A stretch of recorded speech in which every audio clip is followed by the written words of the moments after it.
BD Sharma ji सांसद बने, पैसा इनके पास आ गया, ऐसा कैसे हो गया? आप तो कुछ बने भी नहीं, आपके पास पैसा कहाँ से आ गया? छतरपुर में जा जाके ये चर्चाएं होती हैं, फलानी सोसाइटी से ये पटकवा दो, यहाँ से 50,000 ये दे दो, 20,000 ये दे दो, इस तरीके की बातें होती हैं।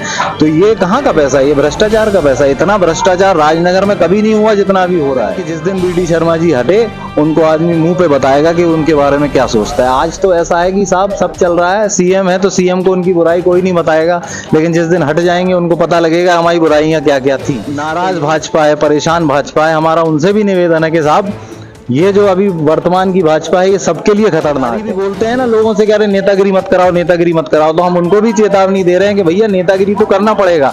तुम दलाली बंद कर दो, हम नेतागिरी बंद कर देंगे। तुम्हारी दलाली चलती रहेगी तो हमारी नेतागिरी भी चलती रहेगी। यहाँ के पुराने निष्ठावान भाजपाई रहे हैं, हम उनका आदर करते हैं। इतने समय से उन्होंने मेहनत कर करके अपनी जड़ें बनाई। उनकी भी ये हालत कर रखी है कि उनको भी लगता है कि भैया इससे अच्छी तो कांग्रेस है। तो हम उनसे भी ये बोलना चाहते हैं कि अगर आप खुल के नहीं आओ तो साहब अकेले में आओ, जैसे भी आओ, हम लोग आपके साथ हैं। हम लोग जाओ, टीआई को तनख्वाह तुम नहीं दे रहे हो, टीआई को तनख्वाह सरकार दे रही है और 4 महीने बाद सरकार बदल रही है। टीआई को काम तो सरकार में ही करना है। तो ये अधिकारियों को भी समझना पड़ेगा कि ये जो चेले चपाटे हैं ये उनको पैसे नहीं दे रहे हैं, उनको जनता का न्याय का काम करना पड़ेगा। अगर किसी एक आदमी के फोन का इंतजार कर रहे हो, फलाने की भैंस चोरी हो गई, लेकिन तुम रिपोर्ट नहीं लिख रहे, क्या कह रहे भाई साहब का फोन लगवा दो। वहां पे एक बेचारे हरिजन परिवार की ईंट गुम्मा चुरा लिए लोगों ने, जो रिपोर्ट नहीं लिख रहे, कह रहे भाई साहब को लगवा दो। अरे यार ये गुम्मे चोरी के तुम्हारे घर जा रहे क्या? तुम क्यों घर घर की लड़ाइयों में पड़ रहे हो? आप चलने दो भैया, जो इंसाफ है न्याय है उसको अपना रास्ता चुनने दो। जो बाहर के प्राणी हैं ये यहाँ आके ज्ञान दे रहे हैं राजनगर वालों को कि राजनगर में क्या कमी है। हमने भैया आप अपनी गिरेबान झांक के देखो, तुम में इतनी कमी है कि राजनगर वाले पहले तो मैं समझ गए हैं कि तुम यहाँ के लायक हो नहीं। आदमी कहता है कि नेतागिरी मत करो, नेतागिरी सही में ज्यादा नहीं करनी चाहिए। नेतागिरी वहां जरूरी है लेकिन जहाँ पे अन्याय हो रहा हो। नेतागिरी का मतलब क्या है? नेतागिरी का मतलब वही है कि अगर नियम विरुद्ध कुछ हो रहा है तो वहां तो जाना पड़ेगा।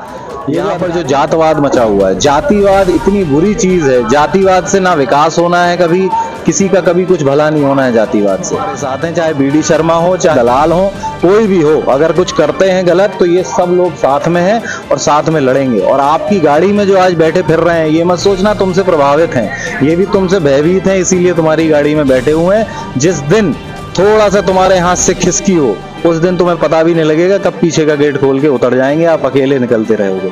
आप बालू का पैसा खाते हो, आप दारू का पैसा ले रहे हो, आप जाने कहां कहां से शिक्षकों से पैसा ले रहे हो, सेक्रेटरियों से, जनपद से दलाली खा रहे हो। और घोषणावीर हैं और उनकी घोषणा करने से पहले ये कांग्रेस ने घोषणा करी थी कि ये घोषणा करने वाले हैं और उस घोषणा का कुछ होना नहीं है, ये भी पता है सबको। अत्याचार इतना बढ़ रहा है यहाँ पर, जो क्षेत्रीय सांसद जी हैं उनके संरक्षण में कुछ दलाल जो सक्रिय हैं यहाँ पर, उनकी वजह से जो यहाँ पर दलाली और अत्याचार का माहौल है। तो कहीं ना कहीं हमको लगता है कि जो कार्यकर्ता है उनको एकजुट होना जरूरी है। अभी हमारी तैयारी केवल चल रही है कि अगले चुनाव में भाजपा को कैसे हराना है, तो अभी केवल हम इस पर ध्यान दे रहे हैं। और जो कमियां हैं विधायक जी की या हमारी, वो कमलनाथ जी ने कहा है सर्वे चल रहे हैं, तो उसमें कहीं ना कहीं वो छलक के आ जाएंगे। तो आपको भी चुनाव लड़ना चाहिए जी, आपको भी विधायक बनना चाहिए। तो अगर यहाँ पर खुद रहना है तो राजनीति का हिस्सा तो बनना पड़ेगा और कांग्रेस में खुली छूट है कि अगर आप दावेदारी करना चाहें तो आप दावेदारी बिल्कुल करें। सत्ता में रहेंगे तो काम कराएंगे, सत्ता में नहीं रहेंगे तो कम से कम रक्षा करेंगे, बचाएंगे, इतना तो कर ही सकते हैं। इतना दायित्व तो है हमारा कि जो नियम कानून है, जो संविधान में नियम है, अगर उनका उल्लंघन कहीं विधानसभा में हो रहा है, भाजपाइयों द्वारा किया जा रहा है या प्रशासनिक लोगों द्वारा किया जा रहा है, तो उसका विरोध करें। यही कायदे से राजनीति है। राजनीति ये नहीं है कि केवल इंतजार करें हम 20 साल की सरकार आएगी तब काम करेंगे। तो हमारा काम करने का तरीका ऐसा है। समझना चाहिए सांसद जी को कि अगर इतनी ज्यादा जब ताकत आती है तो उसके साथ उतनी ही जिम्मेदारी भी आती है। बाहर से यूपी के आए हुए दलालों को यहाँ पर सौंप दिया है कि करो जो करना है। थाने में जाओ, बोलते हैं कि फलाने का फोन लगाओ। तहसीलदार एसडीएम को कोई गरीब आदमी चला जाए तो कहते हैं कि साहब इसका फोन लगाओ, उसका फोन लगाओ। फर्जी रिपोर्टें हो जाती हैं, सरपंचों को पेमेंट नहीं होता है, जनपद सीओ को बोला जाता है कि यहाँ पैसा डालो, इन पंचायतों में मत डालो। लेबर का पैसा अगर 3 महीने तक नहीं मिल रहा है तो सांसद जी अगर इसको ये मानते हैं विकास है, तो भैया ऐसा विकास नहीं चाहिए राजनगर को। और हमको यकीन है ऐसा खजुराहो लोकसभा को भी ऐसा विकास नहीं चाहिए। तो जिस दिन सांसद जी यहाँ से चले जाएंगे तब उन लोगों को पता लगेगा असली में कि तुम कितने पानी में हो, जनता तुमको कितना पसंद करती है। पीने के पानी से यहाँ G20 के टाइम पे सड़कों को ढोया गया। सुबह सुबह से फोटोग्राफर्स को बुला के पीने के पानी, यहाँ पानी की कमी है, टैंकर भर भर के पानी रोडों को में पटका गया, साफ किया गया और फोटो खिंचाई गई। रोज शाम तक वो फिर धूल खा जाती थी, अगले शाम को फिर कुछ टैंकर बर्बाद किए जाते थे बस फोटो खिंचवाने के लिए कि भाई साहब सक्री, भाई साहब सक्री। मेन रोड पे आपने फोटो खिंचवा ली, लेकिन जो खजुराहो बस्ती है उसका हाल देखा क्या किसी ने? वहां पर क्या कि उनने हल्ला कर दिया, किसी को कुछ पता नहीं है। मेडिकल कॉलेज का सालों से कह रहे हैं हो गया हो गया हो गया, अब आज फिर से टेंडर की दशा आ गई। तो ये सब एक लॉलीपॉप है चुनावी दिखाने के लिए लोगों के साथ। देखो ऐसा अभी तक कमलनाथ जी तो खुल के कह रहे हैं ना कि हम 500 रुपए में सिलेंडर देंगे, आप कह रहे हो ये फालतू बात कर रहा है, ये कर रहा है, वो कर रहा है। आप जवाब दो, तुम कर सकते हो कि नहीं कर सकते हो? जनता तो ठीक है, अधिकारियों को भी दबाया है, अधिकारी भी परेशान है इनसे, लेकिन उनको सस्पेंड कर सकते हैं, ये उन पे जांच बिठा सकते हैं, उनकी तनख्वाह रोक सकते हैं। इन सब डर की वजह से कहीं ना कहीं अधिकारी अभी भी जाते हैं इन प्रोग्रामों में। आदेश आ जाएगा तो जाना पड़ेगा, क्या करेगा अधिकारी? यहाँ पर किस टाइप का आयोजन किया जा रहा है? काफी तादाद में यहाँ पर लोग दिखाई दे रहे हैं। जी, एक कार्यकर्ता सम्मेलन मान लीजिए राजनगर विधानसभा का। मुख्य तौर से बहुत से लोग ऐसे हैं जो 20 साल से जुड़े हैं और कुछ ऐसे हैं जो नए नए जुड़े हैं। तो एक तरीका से एक समागम सा है, जहाँ हमारी इच्छा थी कि क्योंकि चुनाव पास में है और जो अत्याचार इतना बढ़ रहा है यहाँ पर, जो क्षेत्रीय सांसद जी हैं उनके संरक्षण में कुछ दलाल जो सक्रिय हैं यहाँ पर, उनकी वजह से जो यहाँ पर दलाली और अत्याचार का माहौल है, तो कहीं ना कहीं हमको लगता है कि जो कार्यकर्ता है उनको एकजुट होना जरूरी है। तो बहुत बार ये होता है कि लवकुश नगर का आदमी कोई हर जगह के पता नहीं है कि राजनगर में कौन है हमारे कार्यकर्ता। तो एक ही तरीका है सबको जोड़कर साथ में बिठाकर चर्चा करने के उपरांत खाना खाकर यहाँ से विदा देंगे सबको, और आगे की जो रणनीति है उस पर चर्चा होनी है। सिद्धार्थ भाई, देखा जाए अगर वास्तव में जो एक जननायक होता है, अगर जनता की मदद करना है तो आपको पावर में होना जरूरी है। आप हमेशा फील्ड पे रहते हैं, जनता की समस्याएं सुनते हैं, लेकिन अगर वास्तव में उनका सॉल्यूशन करना है तो आपको भी चुनाव लड़ना चाहिए, आपको भी विधायक बनना चाहिए। तो इस पर आप क्या कहेंगे? जनता आपको, हम देख रहे हैं इस कार्यक्रम में, बहुत पसंद कर रही, लगातार आप क्षेत्र की जनता की टच में भी रहती है। बिल्कुल बिल्कुल। अब देखिए क्या है कि अगर यहाँ पर खुद रहना है तो राजनीति का हिस्सा तो बनना पड़ेगा। अब चाहे विधानसभा में विधायक किसी भी पार्टी के हों, अगर हम वहाँ रह रहे हैं तो हमको हिस्सा तो बनना पड़ेगा। और कांग्रेस में खुली छूट है कि अगर आप दावेदारी करना चाहें तो आप दावेदारी बिल्कुल करें। तो जहां तक सत्ता में रहने की बात है, तो अब ऐसा है कि सत्ता में रहेंगे तो काम कराएंगे, सत्ता में नहीं रहेंगे तो कम से कम रक्षा करेंगे, बचाएंगे। इतना तो कर ही सकते हैं, इतना दायित्व तो है हमारा कि अगर हमारे पास कोई निधि नहीं है बांटने को, हमारे पास कोई सरकारी स्कीम से काम कराने की आज पावर नहीं है, लेकिन हमारे पास इतना तो है कि जो नियम कानून है, जो संविधान में नियम है, अगर उनका उल्लंघन कहीं विधानसभा में हो रहा है, भाजपाइयों द्वारा किया जा रहा है या प्रशासनिक लोगों द्वारा किया जा रहा है, तो उसका विरोध करें। यही कायदे से राजनीति है। राजनीति ये नहीं है कि केवल इंतजार करें हम 20 साल की सरकार आएगी तब काम करेंगे। तो हमारा काम करने का तरीका ऐसा है। ये समझना चाहिए सांसद जी को कि अगर इतनी ज्यादा जब ताकत आती है तो उसके साथ उतनी ही जिम्मेदारी भी आती है। आप अपनी ताकत को या तो इस तरीके से खर्च करें कि आपको जानकारी रहे कि वो कहाँ खर्च हो रही है।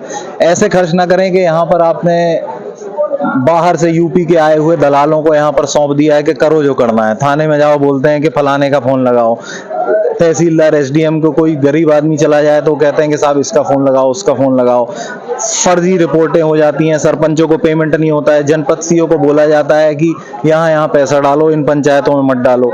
लेबर का पैसा अगर 3 महीने तक नहीं मिल रहा है तो सांसद जी अगर इसको ये मानते हैं विकास है, तो भैया ऐसा विकास नहीं चाहिए राजनगर को, और हमको यकीन है ऐसा खजुराहो लोकसभा को भी ऐसा विकास नहीं चाहिए। तो सांसद जी पर्सनली तो हम उनसे मिले नहीं हैं, लेकिन हमको इतना पता है जितनी यहाँ पर ये रुतबा है, यहाँ पर ये तो दलाल फिर रहे हैं इन लोगों का, वो रुतबा केवल उनकी वजह से है। जिस दिन सांसद जी यहाँ से चले जाएंगे तब उन लोगों को पता लगेगा असली में कि तुम कितने पानी में हो, जनता तुमको कितना पसंद करती है। तो सांसद जी का यहाँ होना एक सौभाग्य की बात थी क्षेत्र के लिए, लेकिन केवल बिल्डिंग खड़ा कर देना और फिर सामाजिक स्थिति है क्षेत्र की, उसको इस कदर बर्बाद कर देना, इस कदर से विभाजित कर देना। तो इसमें साहब आप वो बिल्डिंग बनाओगे तो उस बिल्डिंग में कम से कम इस लायक तो छोड़ो कि 4 समाज के आदमी साथ में बैठ सकें। तुमने बिल्डिंग बना दी लेकिन ऐसी दरारें कर दी हैं कि वहां पर एक समाज बैठता है तो दूसरा कहता हमें नहीं जाना। तो ये बहुत ही दुर्भाग्यपूर्ण है, और हमें मतलब बहुत आशा थी कि प्रदेश अध्यक्ष बने हमारे सांसद कुछ करेंगे, लेकिन घूम फिर के सब फोटो ऑफ बन के रह गया है। आदरणीय दिग्विजय सिंह जी आए थे कुछ समय पहले, कमलनाथ जी भी आए थे, तो जो स्टेटमेंट आते हैं सीधे उनको टारगेट करके। कमलनाथ जी सीएम नहीं है, दिग्विजय सिंह जी सीएम नहीं है, सीएम आपकी पार्टी से हैं। सांसद जी कमेंट करते हैं दिग्विजय सिंह जी और कमलनाथ जी पे जैसे उनकी जिम्मेदारी है। उनकी जिम्मेदारी है आपकी कमियां निकालना, वो कर रहे हैं। और वो आप पे सवाल उठाना वो कर रहे हैं, लेकिन आपकी जो जिम्मेदारी है सवालों का जवाब देना, आप उससे बच रहे हो। सवालों का जवाब देने की जगह आप ये पर्दा डाल रहे हो इन सब चीजों से कि हम G20 ले आए, ये ले आए, वो ले आए। G20 अगर कोई भी समझदार आदमी होगा, एक पेपर पढ़ ले या गूगल पे खोल के देख ले, उसको पता लग जाएगा। G20 समिट यहाँ लाना ऐसा नहीं है कि कुछ बड़ी चीज हो गई है, वो आना था रोटेशनल बेसिस पे, भारत को मिला है, आज नहीं तो कल भारत को मिलना ही था। वो तो इस साल हो गया तो उसका ऐसा हल्ला मचा दिया गया कि मोदी जी लेकर आए हैं, और मोदी जी के नाम पर फिर यहाँ पर लाखों करोड़ों रुपए बर्बाद कर दिए गए। सफाई हो रही है, ये हो रही है, जबकि वो सफाई आज देखो आप क्या हाल है वहां पर। वो आधी फिर म्यूजियम बन गया है, म्यूजियम बना के तैयार, फोटो अंदर अच्छी खिंच गई, यहाँ बाहर आओ, बाहर ही कचरा पड़ा हुआ है। अब उनको मतलब नहीं है, फिर अगला सत्र आएगा G20 का तो फिर ये करोड़ों का बजट बना लेंगे, फिर उसको खर्च कर देंगे। कुल मिला के हुआ कुछ नहीं है, बस देखा देखी काम चल रहा है। ऊपर पब्लिक को भरोसा है कमलनाथ जी पे कि वो कुछ ना कुछ करके दिखाएंगे। उनको बालू में अपना हिस्सा नहीं चाहिए, उनको रोड ठेकेदारों से पैसे नहीं चाहिए, उनको आबकारी ठेकेदारों से पैसे नहीं चाहिए, उनको भगवान की दया से कुछ नहीं चाहिए। उनको बस ये चाहिए कि राजनीतिक जीवन के आखिरी में मध्य प्रदेश, क्योंकि मध्य प्रदेश ने हमेशा उनको लोकसभा पहुंचाया है, तो उनका कहना है कि एक बार मैं मध्य प्रदेश को कुछ लौटा के देना चाहता हूं। और ये 5 साल इसीलिए वो बिना अपने बारे में सोचे लगे हुए हैं, दिन रात मेहनत कर रहे हैं। और ये चीज इन लोगों को पसंद नहीं आ रही। इन लोगों को ये लग रहा है कि इनको टारगेट करते रहो, भाजपाइयों को लग रहा है कि इनको टारगेट करके हम अपना काम बचा लेंगे, हम अपना पद बचा लेंगे, बस इतने के लिए उनको टारगेट करा जा रहा है। और बाकी साहब कमलनाथ जी और इन लोगों में कोई कंपैरिजन नहीं है। उनकी क्या हैसियत है, आपकी क्या हैसियत है। कमलनाथ जी ने फॉर्म चालू किए तो BD शर्मा जी और यहाँ पे जो क्षेत्रीय इनके नेता हैं वो जबरदस्ती अब महिलाओं को दिखा रहे हैं कि देखो देखो हम भी तुम्हारी चिंता करते हैं, हम भी चिंता करते हैं। जोड़ जोड़ के सरपंचों को फोन लगा रहे हैं कि ये सुनो 20 औरतें लेके आओ, ये सुनो 40 ये लेकर आओ। ऐसे जबरदस्ती औरतों का काम छुड़वा के लेकर आ रहे हैं, फोटो खिंचा रहे हैं, कह रहे हैं महिलाओं की चिंता करते हैं। तो ये सब फर्जीवाड़ा है और अब ये जनता समझ भी कमलनाथ जी का जो काम करने का तरीका है वो काम करेंगे और उसमें किसी को हस्तक्षेप नहीं करने देंगे। तो हमारा यहाँ पर कार्यकर्ताओं से एक बात करने का विषय ये भी था कि ये हमारे जो 15 साल चले गए वो तो ठीक है, बहाना है देने को कि सत्ता नहीं थी, लेकिन अब जब सत्ता आ रही है तब हमको यहाँ पर ऐसे लोगों को रखना पड़ेगा विधायकी की सीट पर। केवल यहाँ नहीं, हर जगह, हर विधानसभा में कांग्रेसियों को ध्यान देना पड़ेगा। ऐसे लोग बैठे जो कुछ काम करवा सके, नहीं तो 15 साल जिनको आदत पड़ गई कुछ नहीं कराने की, वो 5 साल में भी कुछ नहीं होना है, फिर वो 5 साल भी ऐसे ही निकल जाएंगे। तो हमको लगता है जो अगले 5 साल हैं इसमें राजनगर में बहुत कुछ हो सकता है। हम क्षेत्र में अगर जाओगे तो केवल पानी की जो समस्या है ना, पानी की समस्या इतनी ज्यादा प्रचंड है क्योंकि, लेकिन किसी को पता नहीं लगता। एक बड़े गांव में 2 छोटे पुरवों में पानी नहीं है, आदमी बड़े गांव होके चला जाता है, उसको पुरवों के बारे में नहीं पता कि यहाँ पानी नहीं है। तो हमारा काम ये है कि हमने छोटी छोटी जगह देखे, हमने लगभग 150 से 200 ऐसे पुरवा यहाँ चिन्हित किए हैं छोटे छोटे, जहाँ पर बहुत बुरा हाल है पानी का। हम लोगों ने उनसे ये भी बोला है कि पानी की समस्या आपकी सबसे पहले हम हल करवाएंगे। दूसरा, यहाँ पर जो जातवाद मचा हुआ है, जातिवाद इतनी बुरी चीज है, जातिवाद से ना विकास होना है, कभी किसी का कभी कुछ भला नहीं होना है जातिवाद से। आज अगर ये होता है कि एक बिरादरी का आदमी को लगता है कि मैं अलग हूं, तो उसको ये समझना पड़ेगा कि बाकी 5 बिरादरी तुमसे कट रही हैं।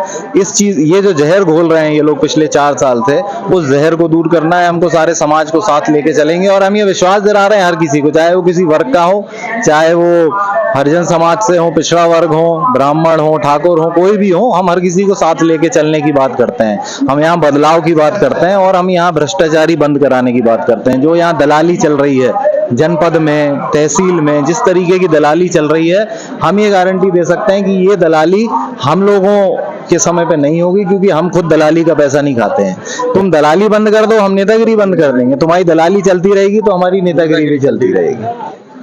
तो सिद्धार्थ शंकर बुंदेला ने स्पष्ट कह दिया है कि 4 महीने के बाद सरकार भाजपा की जाने वाली है।